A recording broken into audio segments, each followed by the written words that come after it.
ভিডিওটা সম্পূর্ণ বোঝানোর সাথে বানানো হয়েছে। এই ভিডিওতে কিছু আপত্তিকর কথাবার্তা ও জিনিস দেখানো হয়েছে, তাই কেউ সিরিয়াসলি নেবেন না। ধন্যবাদ।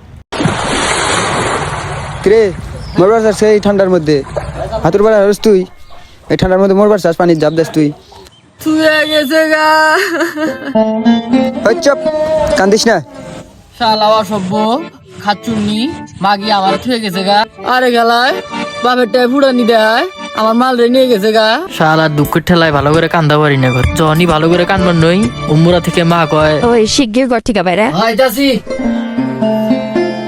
পরে ভাবলাম যে বাগানে যে ভালো করে একটু কান্দি, ভালো করে কানবারে নইছিলাম।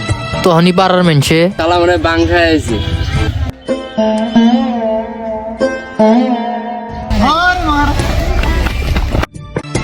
আমি খালি রাতটুকু সময় পাই ভালো করে কানবার নিগে। ঘুম পাড়া বাদ দিয়ে কান্দি, পালিশ একটার পরে একটা ভিজাইতেই থাকি। পরে ভাবলাম ভালো করে পড়মু, বড় মানুষ হমু, জিত রাখলাম মনের মধ্যে। এক্সরে দেখাই দিমু, IPS অফিসার হমু।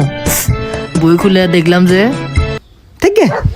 পরে ভাবলাম যে এই জীবন নিয়ে বাইসে থেকে কি হবো, মরে যাই গে। এবার নিগে ঘোরা গাড়ির নিচে হইয়া পড়ছিলাম। তা গাড়ি অন্য বাস দিয়ে গেল গা। মরলাম তো না, খালি আবার থেকে খালি পাড়া মানুষের কথা শুনাইলো। এ গেদা তোর বাড়ি ঘর নাই, রাস্তার মধ্যে শুয়ে থাকস। পরে গেলাম ঝুলোই দিয়ে মরবার নিগে। আল্লাহ একবার করে ঝুলোই দিলাম, তা ঝুলোই ভাঙ্গা গেল গা। মরলাম তো না, বেকার শুধু মাঞ্জাটা মস্কাই নিলাম। মেলা কিছু ভাইবা চিনতে ভাবলাম যে পিস খায় মরে যাম গা। খাওয়ার আগে ডেট চেক করে নিয়ে নি। মরলাম তো না, খালি হাগা ধরলো। মা ওআরএসটা দিয়ে যাওছে।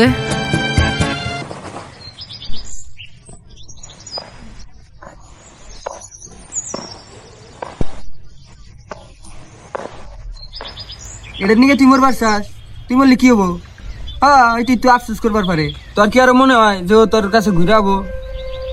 ও তো মনে কর যে তুই মরার পরে গ্রামের মানুষের যে তোর কব্বর দিয়ে আবো, কব্বর দিয়ে এসে তো তোর কব্বরটাও চর্চা করবো না, যার যার কামের ব্যস্ত হয়ে যাবো গা। হ্যাঁ আমরা একটু আফসোস করা হারি যে আঙ্গো একটা চুতিয়া ফ্রেন্ড আসাল যে ভালোবাসার নিকে মরে গেছে গা। তা কি হবো, কবরে ও যাবো না তুই যাবি রে?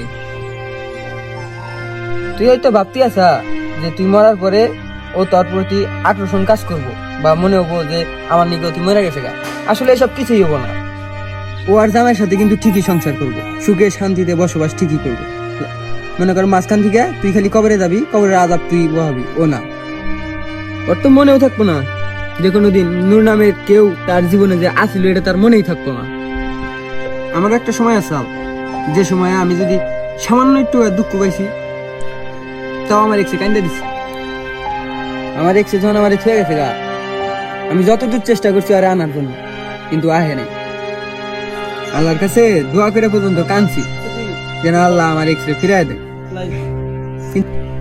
নিজে নিজে অ্যাক্সিডেন্ট করছি যাতে আমার এর প্রতি একটু অ্যাটেনশন দেয়। কি লাভ হয়েছে তাতে? দেখ ও কিন্তু জানেই আমি কষ্ট হয়েছি, কিন্তু ও কিন্তু ফিরে আসেনি। তখন নিজের একটু ঠিক মতো টাইম দিছি, টাইম দেওয়ার পরে নিজের ঠিক হয়েছি। এখন ও ওর মতো আছে, আমি আমার মতো। ও তো মনে করে যে ওর মতো হ্যাপি আছে আর আমার এতে দেখতেই আছে। তোর বাপ মায়ের কথা তুই একবার ভাবে দেখ, তোকে 18টা বছর বড় করছে, এই দিন দেখবেন নাকি? তোকে বাস তো তোর গার্লফ্রেন্ড না, তুই তোকে বাস, তুই মেন তোকে বাস। তোর গার্লফ্রেন্ড দেখ নিকে তুই তোর বাপ মায়ের ধোকা দিছে, তুই হলো মেন তোকে বাস।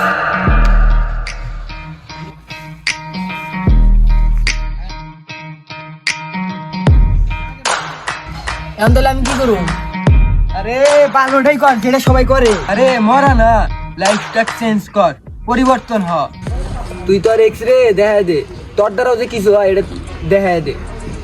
হ্যালো জনগণ, আসসালামু আলাইকুম।